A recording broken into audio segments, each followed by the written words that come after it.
Hello friends, welcome to my channel.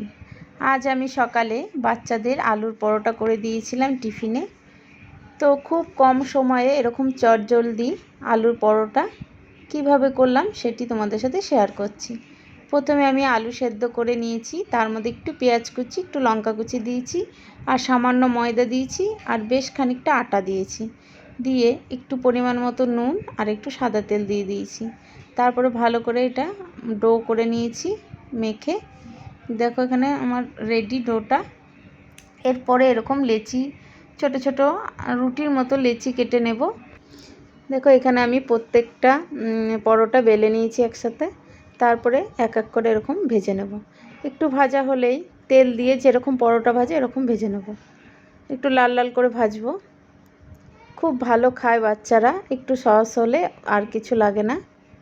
তোমরা এরকম কম সময়ে চটজলদি টিফিন করে দিতে পারো আমার মতো।